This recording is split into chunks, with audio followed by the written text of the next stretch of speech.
Recording by Eli Hines. The Empty House by Algernon, Blackwood. Certain houses, like certain persons, manage somehow to proclaim at once their character for evil. In the case of the latter, no particular feature need betray them. They may boast an open countenance and an ingenious smile, and yet a little of their company leaves the unalterable conviction that there is something radically amiss with their being, that they are evil. Willy-nilly, they seem to communicate an atmosphere of secret and wicked thoughts, which makes those in their immediate neighborhood shrink from them as from a thing diseased. Perhaps, with houses the same principle is operative, and it is the aroma of evil deeds committed under a particular roof, long after the actual doers have passed away, that makes the goose-flesh come and the hair rise. Something of the original passion of the evildoer, and of the horror felt by his victim, enters the heart of the innocent watcher, and he becomes suddenly conscious of tingling nerves, creeping skin, and a chilling of the blood. He is terror-stricken, without apparent cause. There was manifestly nothing in the external appearance of this house to bear out the tales of the horror that was said to reign within. It was neither lonely nor unkempt. It stood crowded into a corner of the square, and looked exactly like the houses on either side of it. It had the same number of windows as its neighbors, the same balcony overlooking the gardens, the same white steps leading up to the heavy black front door, and in the rear there was the same narrow strip of green, with neat box borders running up to the wall that divided it from the backs of the adjoining houses. Apparently, too, the number of chimney pots on the roof was the same, the breadth and angle of the eaves, and even the height of the dirty area railings. And yet this house in the square, that seemed precisely similar to its 50 ugly neighbors, was, as a matter of fact, entirely different. Horribly different. Wherein lay this marked and visible difference is impossible to say. It cannot be ascribed wholly to the imagination, because persons who had spent some time in this house, knowing nothing of the facts, had declared positively that certain rooms were so disagreeable they would rather die than enter them again, and that the atmosphere of the whole house produced in them symptoms of genuine terror. While the series of innocent tenants who had tried to live in it and been forced to decamp at the shortest possible notice was, indeed, little less than a scandal in the town. When Shorthouse arrived to pay a weekend visit to his Aunt Julia in her little house on the seafront at the other end of town, he found her charged to the brim with mystery and excitement. He had only received her telegram that morning, and he had come anticipating boredom. But the moment he touched her hand and kissed her apple-skin wrinkled cheek, he caught the first wave of her electrical condition. The impression deepened when he had learned that there were to be no other visitors, and that he had been telegraphed for with a very special object. Something was in the wind, and the something would doubtless bear fruit, for this elderly spinster aunt with a mania for physical research had brains as well as willpower, and by hook or by crook she usually managed to accomplish her ends. The revelation was made soon after tea, when she sidled close up to him as they paced slowly along the seafront in the dusk. "I've got the keys," she announced in a delighted, yet half-awesome voice. "Got them till Monday." "The keys of the bathing machine, or?" he asked innocently, looking from the sea to the town. Nothing brought her so quickly to the point as feigning stupidity. "Neither," she whispered. "I've got the keys of the haunted house in the square, and I'm going there tonight." Shorthouse was conscious of the slightest possible tremor down his back. He dropped his teasing tone. Something in her voice and manner thrilled him. She was in earnest. "But you can't go alone," he began.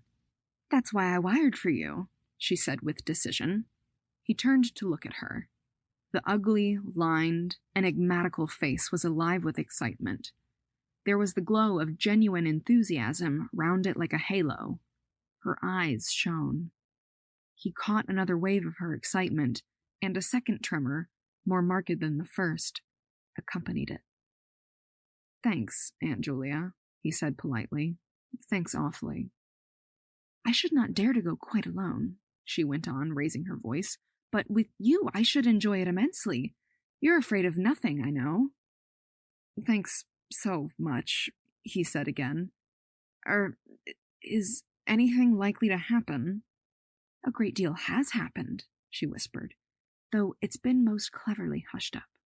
3 tenants have now come and gone in the last few months, and the house is said to be empty for good now." In spite of himself, Shorthouse became interested. His aunt was so very much in earnest. "The house is very old indeed," she went on, "and the story, an unpleasant one, dates a long way back. It has to do with a murder committed by a jealous stableman who had some affair with the servant in the house. One night, he managed to secrete himself in the cellar, and when everyone was asleep, he crept upstairs to the servants' quarters, chased the girl down to the next landing, and before anyone could come to the rescue, threw her bodily over the banisters into the hall below. And the stableman was caught, I believe, and hanged for murder, but it all happened a century ago, and I've not been able to get more details of the story." Shorthouse now felt his interest thoroughly aroused, but though he was not particularly nervous for himself, he hesitated a little on his aunt's account. "On one condition," he said at length. "Nothing will prevent my going," she said firmly, "but I may as well hear your condition." "That you guarantee your power of self-control if anything really horrible happens. I mean, that you are sure you won't get too frightened." "Jim," she said scornfully, "I'm not young, I know, nor are my nerves, but with you, I should be afraid of nothing in the world." This, of course, settled it, for Shorthouse had no pretensions to being other than a very ordinary young man, and an appeal to his vanity was irresistible. He agreed to go. Instinctively, by a sort of subconscious preparation, he kept himself and his forces well in hand the whole evening, compelling an accumulative reserve of control by that nameless inward process of gradually putting all the emotions away and turning the key upon them. A process difficult to describe, but wonderfully effective, as all men who have lived through severe trials of the inner man well understand. Later, it stood him in good stead. But it was not until 10:30 when they stood in the hall, well in the glare of friendly lamps still surrounded by comforting human influences, that he had to make the first call upon this store of collected strength. For once the door was closed, and he saw the deserted, silent streets stretching away in the white moonlight before them, it came to him clearly that the real test that night would be in dealing with 2 fears instead of 1. He would have to carry his aunt's fear as well as his own, and as he glanced down at her sphinx-like countenance and realized that it might assume no pleasant aspect in a rush of real terror, he felt satisfied with only one thing in the whole adventure: that he had the confidence in his own will and power to stand against any shock that might come. Slowly they walked along the empty streets of the town. A bright autumn moon silvered the roofs, casting deep shadows. There was no breath of the wind, and the trees in the formal gardens by the seafront watched them silently as they passed along. To his aunt's occasional remarks, Shorthouse made no reply, realizing that she was simply surrounding herself with mental buffers, saying ordinary things to prevent herself thinking of extraordinary things. Few windows showed lights, and from scarcely a single chimney came smoke or sparks. Shorthouse had already begun to notice everything, even the smallest details. Presently they stopped at the street corner and looked up at the name on the side of the house, full in the moonlight, and with one accord, but without remark, turned into the square and crossed over to the side of it that lay in the shadow. "The number of the house is 13, whispered a voice at his side, and neither of them made the obvious reference, but passed across the broad sheet of moonlight and began to march up the pavement in silence. It was about halfway up the square that Shorthouse felt an arm slipped quietly but significantly into his own, and knew then that their adventure had begun in earnest, and that his companion was already yielding imperceptibly to the influences against them. She needed support. A few minutes later, they stopped before a tall, narrow house that rose before them into the night, ugly in shape and painted a dingy white. Shutterless windows without blinds stared down upon them, shining here and there in the moonlight. There were weather streaks in the wall and cracks in the paint, and the balcony bulged out from the first floor a little unnaturally. But beyond this generally forlorn appearance of an unoccupied house, there was nothing at first sight to single out this particular mansion for the evil character it had most certainly acquired. Taking a look over their shoulders to make sure they had not been followed, they went boldly up the steps and stood against the huge black door that fronted them forbiddingly. But the first wave of nervousness was now upon them, and Shorthouse fumbled a long time with the key before he could fit it into the lock at all. For a moment, if truth were told, they both hoped it would not open, for they were prey to various unpleasant emotions as they stood there on the threshold of their ghostly adventure. Shorthouse, shuffling with the key and hampered by the steady weight on his arm, certainly felt the solemnity of the moment. It was as if the whole world, for all experience, seemed at that instant concentrated in his own consciousness, were listening to the grating noise of that key. A stray puff of wind wandering down the empty street woke a momentary rustling in the trees behind them, but otherwise this rattling of the key was the only sound audible, and at last it turned in the lock, and the heavy door swung open and revealed a yawning gulf of darkness beyond. With a last glance at the moonlit square, they passed quickly in, and the door slammed behind them with a roar that echoed prodigiously through the empty halls and passages. But instantly, with the echoes, another sound made itself heard, and Aunt Julia leaned suddenly so heavily upon him that he had to take a step backwards to save himself from falling. A man had coughed so close beside them, so close that it seemed they must have been actually by his side in the darkness. With the possibility of practical jokes in his mind, Shorthouse at once swung his heavy stick in the direction of the sound, but it met nothing more solid than air. He heard his aunt give a little gasp beside him. "There's someone here," she whispered. "I heard him." "Be quiet," he said sternly. It was nothing but the noise of the front door. "Oh, get a light, quick," she added, as her nephew, fumbling with a box of matches, opened it upside down and let them all fall with a rattle onto the stone floor. The sound, however, was not repeated, and there was no evidence of retreating footsteps. In another minute they had a candle burning, using an empty end of a cigar case as a holder, and when the first flare had died down, he held the impromptu lamp aloft and surveyed the scene. And it was dreary enough in all conscience, for there is nothing more desolate in all the abodes of men than an unfinished house dimly lit, silent and forsaken, and yet tenanted by rumor with the memories of evil and violent histories. They were standing in a wide hallway. On their left was the open door of a spacious dining room, and in front the hall ran, ever narrowing, into a long, dark passage that led apparently to the top of the kitchen stairs.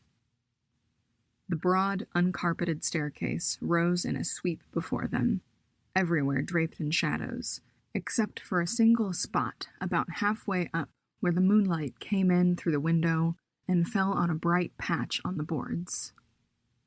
This shaft of light shed a faint radiance above and below it, lending to the objects within its reach a misty outline that was infinitely more suggestive and ghostly than complete darkness. Filtered moonlight always seems to paint faces on the surrounding gloom, and as Shorthouse peered up into the well of darkness and thought of the countless empty rooms and passages in the upper part of the old house, he caught himself longing again for the safety of the moonlit square, or the cozy, bright drawing room they had left an hour before.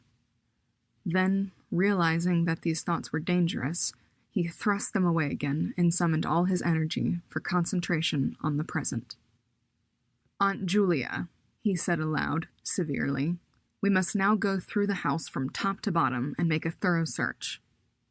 The echoes of his voice died away slowly all over the building, and in the intense silence that followed, he turned to look at her. In the candlelight, he saw that her face was already ghastly pale, but she dropped his arm for a moment and said in a whisper, stepping close in front of him, "I agree. We must be sure there's no one hiding. That's the first thing." She spoke with evident effort, and he looked at her with admiration. "You feel quite sure of yourself? It's not too late." "I think so," she whispered, her eyes shifting nervously towards the shadows behind. "Quite sure. Only one thing." "What's that?" "You must never leave me alone for an instant." "As long as you understand that any sound or appearance must be investigated at once, for to hesitate means to admit fear. That is fatal." "Agreed," she said, a little shakily, after a moment's hesitation. "I'll try." Arm in arm, Shorthouse holding the dripping candle and the stick, while his aunt carried the cloak over her shoulders, figures of utter comedy to all but themselves, they began a systematic search. Stealthily, walking on tiptoe and shading the candle lest it should betray their presence through the shutterless windows, they went first into the big dining room. There was not a stick of furniture to be seen. Bare walls, ugly mantelpieces, and empty grates stared at them. Everything, they felt, resented their intrusion, watching them, as it were, with veiled eyes. Whispers followed them. Shadows flitted noiselessly to the right and left.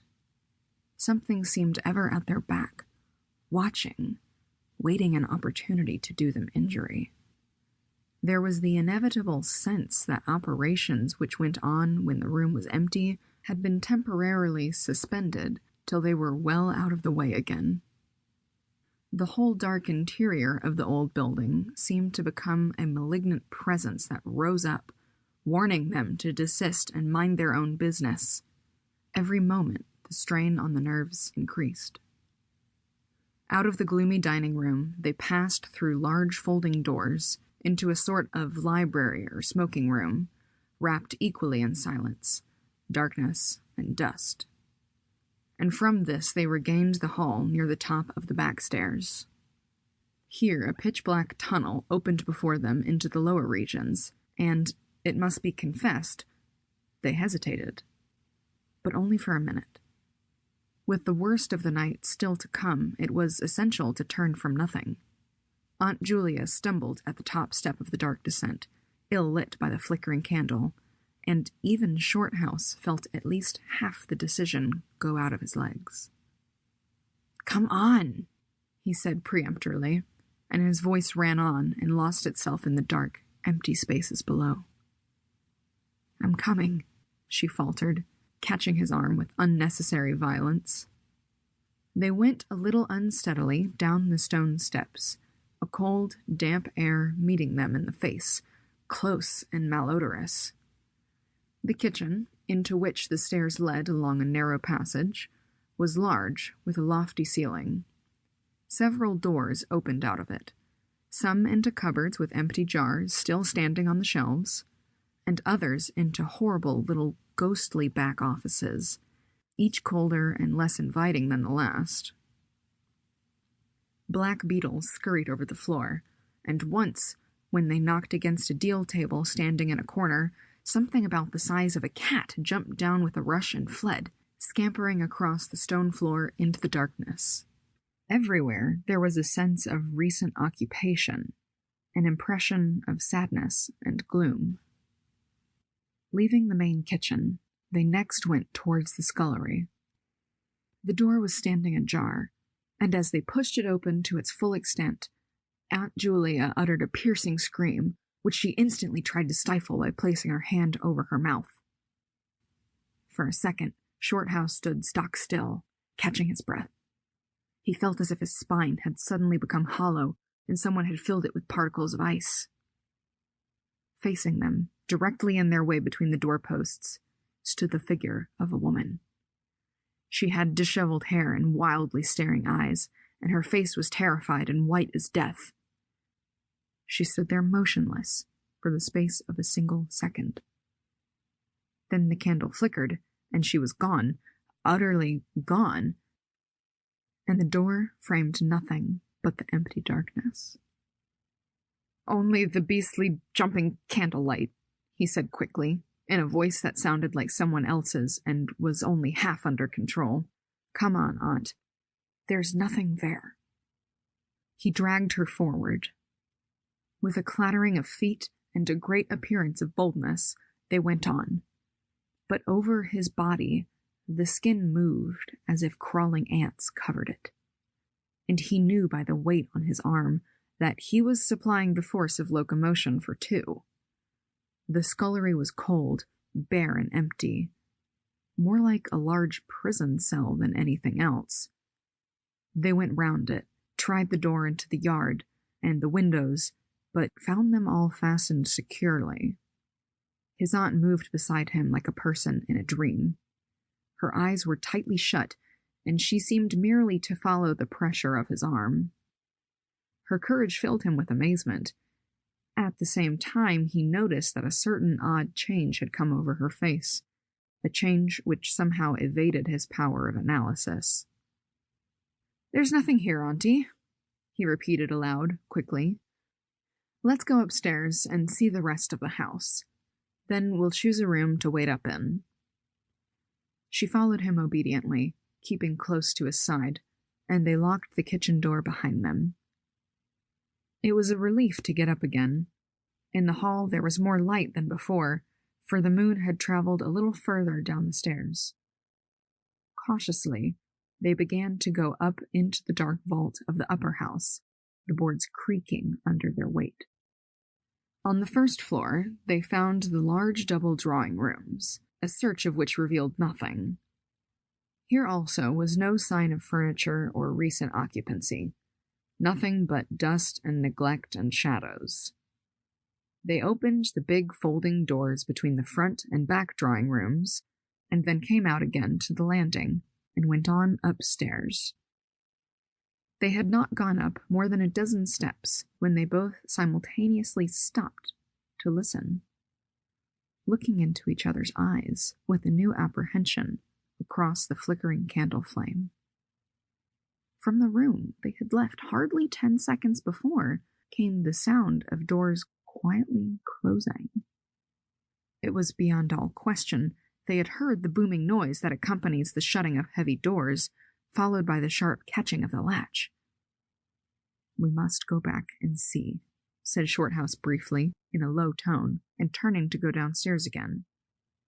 Somehow she managed to drag after him, her feet catching in her dress, her face livid. When they entered the front drawing room, it was plain that the folding doors had been closed half a minute before. Without hesitation, Shorthouse opened them. He almost expected to see someone facing him in the back room, but only darkness and cold air met him.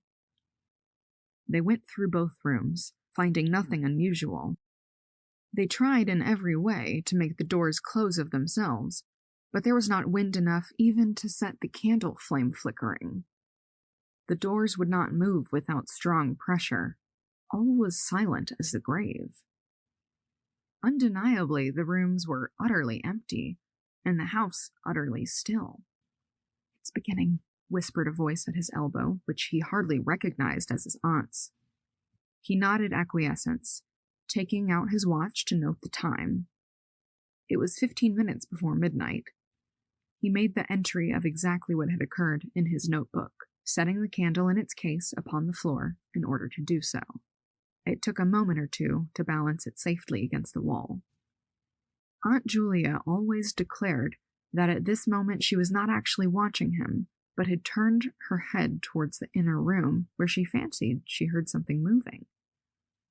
But, at any rate, both positively agreed that there came a sound of rushing feet, heavy and very swift, and the next instant the candle was out. But to Shorthouse himself had come more than this, and he has always thanked his fortunate stars that it came to him alone and not to his aunt too. For, as he rose from the stooping position of balancing the candle, and before it was actually extinguished, a face thrust itself forward so close to his own that he could have almost touched it with his lips. It was a face working with passion, a man's face, dark, with thick features, and angry, savage eyes. It belonged to a common man, and it was evil in its ordinary normal expression, no doubt. But as he saw it, alive with intense, aggressive emotion, it was a malignant and terrible human countenance. There was no movement of the air, nothing but the sound of rushing feet. Stockinged or muffled feet, the apparition of the face, and the almost simultaneous extinguishing of the candle. In spite of himself, Shorthouse uttered a little cry, nearly losing his balance as his aunt clung to him with her whole weight in one moment of real, uncontrollable terror. She made no sound, but simply seized him bodily. Fortunately, however, she had seen nothing, but had only heard the rushing feet, for her control returned almost at once, and he was able to disentangle himself and strike a match. The shadows ran away on all sides before the glare, and his aunt stooped down and groped for the cigar case with the precious candle. Then they discovered that the candle had not been blown out at all.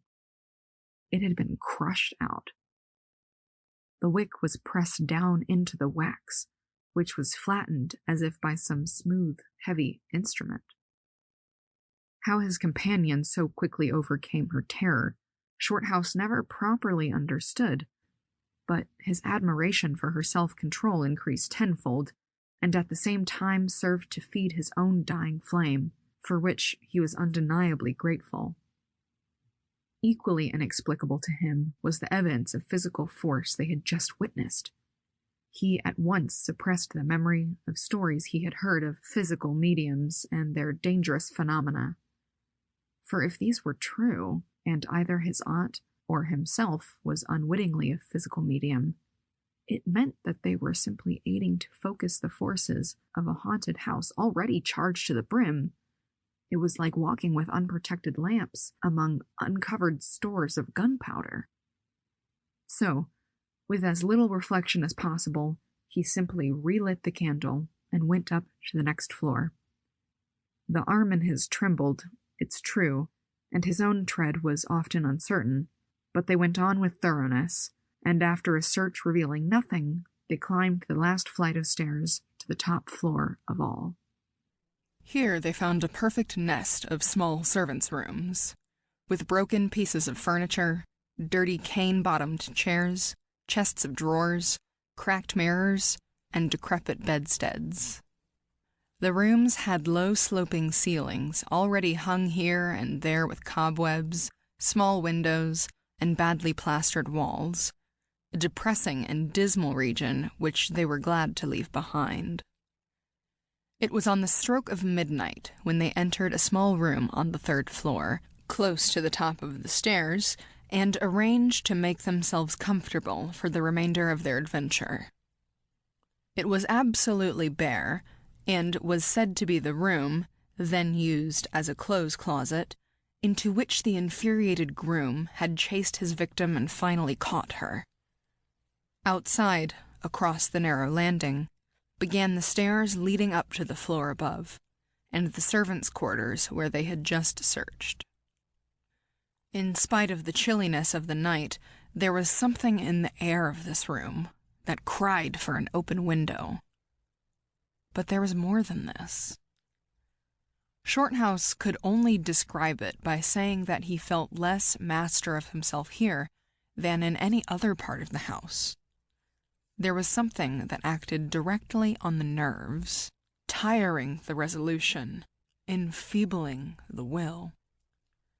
He was conscious of this result before he had been in the room 5 minutes, and it was in the short time they stayed there that he suffered the wholesale depletion of his vital forces, which was, for himself, the chief horror of the whole experience.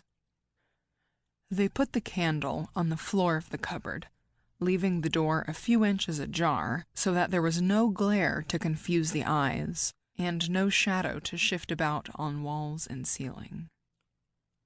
Then they spread the cloak on the floor and sat down to wait with their backs against the wall. Shorthouse was within 2 feet of the door onto the landing. His position commanded a good view of the main staircase leading down into the darkness, and also of the beginning of the servants' stairs going to the floor above.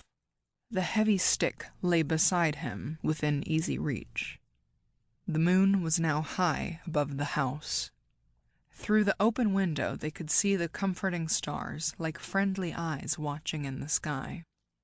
One by one, the clocks of the town struck midnight, and when the sounds died away, the deep silence of a windless night fell again over everything. Only the boom of the sea, far away and lugubrious, filled the air with hollow murmurs. Inside the house, the silence became awful.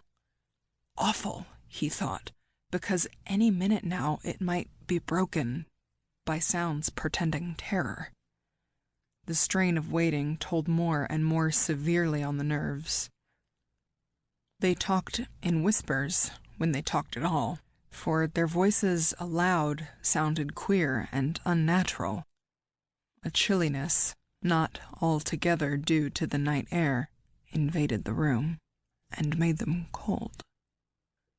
The influences against them, whatever these might be, were slowly robbing them of self-confidence and the power of decisive action. Their forces were on the wane, and the possibility of real fear took on a new and terrible meaning. He began to tremble for the elderly woman by his side, whose pluck could hardly save her beyond a certain extent. He heard the blood singing in his veins. It sometimes seemed so loud that he fancied it prevented his hearing properly certain other sounds that were beginning very faintly to make themselves audible in the depths of the house. Every time he fastened his attention on these sounds, they instantly ceased. They certainly came no nearer. Yet he could not rid himself of the idea that movement was going on somewhere in the lower regions of the house. The drawing-room floor, where the doors that had been so strangely closed seemed too near. The sounds were further off than that. He thought of the great kitchen, with the scurrying black beetles, and of the dismal little scullery, but somehow or other, they did not seem to come from there either. Surely they were not outside the house. Then, suddenly, the truth flashed into his mind, and for the space of a minute he felt as if his blood had stopped flowing and turned to ice. The sounds were not downstairs at all. They were upstairs. Upstairs, somewhere among those horrid, gloomy little servants' rooms with their bits of broken furniture, low ceilings, and cramped windows. Upstairs, where the victim had first been disturbed and stalked to her death. And the moment he discovered where the sounds were, he began to hear them more clearly. It was the sound of feet moving stealthily along the passage overhead, in and out among the rooms, and past the furniture. He turned quickly to steal a glance at the motionless figure seated beside him, to note whether she had shared his discovery. The faint candlelight coming through the crack in the cupboard door threw her strongly marked face into vivid relief against the white of the wall. But it was something else that made him catch his breath and stare again.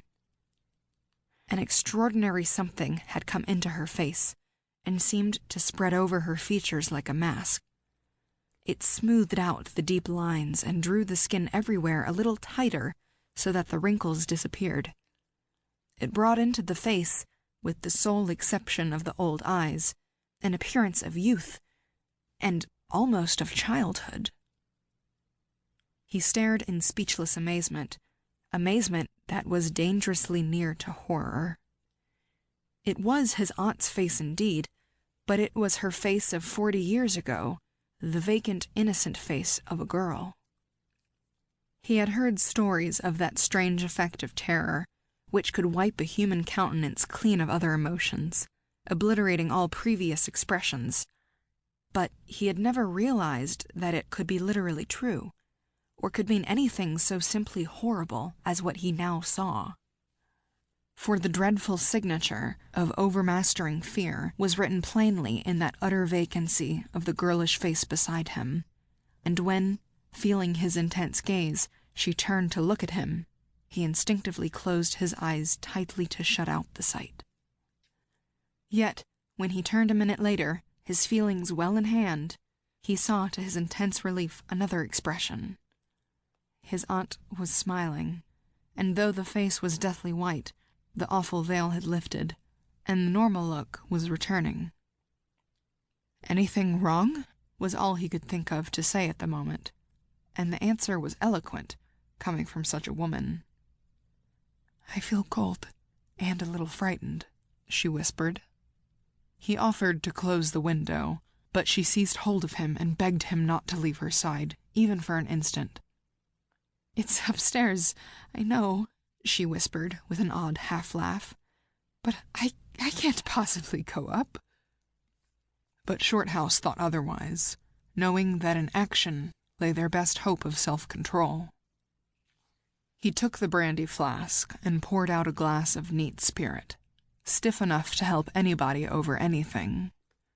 She swallowed it with a little shiver. His only idea now was to get out of the house before her collapse became inevitable. But this could not safely be done by turning tail and running from the enemy. Inaction was no longer possible. Every minute he was growing less master of himself, and desperate, aggressive measures were imperative without further delay. Moreover, the action must be taken towards the enemy, not away from it. The climax, if necessary and unavoidable, would have to be faced boldly. He could do it now, but in 10 minutes he might not have the force left to act for himself, much less for both. Upstairs, the sounds were meanwhile becoming louder and closer, accompanied by occasional creaking of the boards. Someone was moving stealthily about, stumbling now and then awkwardly against the furniture. Waiting a few moments to allow the tremendous dose of spirits to produce its effect, and knowing this would last but a short time under the circumstances, Shorthouse then quietly got on his feet, saying in a determined voice, "Now, Aunt Julia, we'll go upstairs and find what all this noise is about. You must come too. It's what we agreed." He picked up his stick and went to the cupboard for the candle.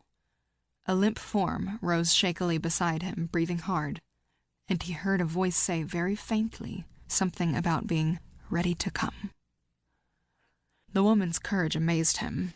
It was so much greater than his own, and, as they advanced, holding aloft the dripping candle, some subtle force exhaled from this trembling, white-faced old woman at his side that was the true source of his inspiration. It held something really great that shamed him and gave him the support without which he would have proved far less equal to the occasion. They crossed the dark landing, avoiding with their eyes the deep black space over the banisters. Then they began to mount the narrow staircase to meet the sounds which, minute by minute, grew louder and nearer. About halfway up the stairs, Aunt Julia stumbled, and Shorthouse turned to catch her by the arm. And just at that moment there came a terrific crash in the servants' corridor overhead. It was instantly followed by a shrill, agonized scream that was a cry of terror and a cry for help melted into one. Before they could move aside or go down a single step, someone came rushing along the passage overhead, blundering horribly, racing madly at full speed, 3 steps at a time, down the very staircase where they stood. The steps were light and uncertain, but close behind them sounded the heavier tread of another person, and the staircase seemed to shake. Shorthouse and his companion just had time to flatten themselves against the wall when the jumble of flying steps was upon them, and 2 persons, with the slightest possible interval between them, dashed past at full speed. It was a perfect whirlwind of sound breaking in upon the midnight silence of the empty building. The 2 runners, pursuer and pursued, had passed clean through them where they stood, and already with a thud the boards below had received first one, then the other. Yet they had seen absolutely nothing. Not a hand, or arm, or face, or even a shred of flying clothing. There came a second's pause. Then the first one, the lighter of the 2, obviously the pursued one, ran with uncertain footsteps into the little room which Shorthouse and his aunt had just left. The heavier one followed. There was a sound of scuffling, gasping, and smothered screaming. And then, out onto the landing came the step of a single person, treading weightily. A dead silence followed for the space of half a minute, and then was heard a rushing sound through the air. It was followed by a dull, crashing thud in the depths of the house below, on the stone floor of the hall. Utter silence reigned after. Nothing moved. The flame of the candle was steady. It had been steady the whole time, and the air had been undisturbed by any movement whatsoever. Palsied with terror, Aunt Julia, without waiting for her companion, began fumbling her way downstairs. She was crying gently to herself, and when Shorthouse put her arm round her and half carried her, he felt that she was trembling like a leaf. He went into the little room and picked up the cloak from the floor, and, arm in arm, walking very slowly, without speaking a word or looking once behind them, they marched down the 3 flights into the hall. In the hall they saw nothing, but the whole way down the stairs they were conscious that someone followed them, step by step.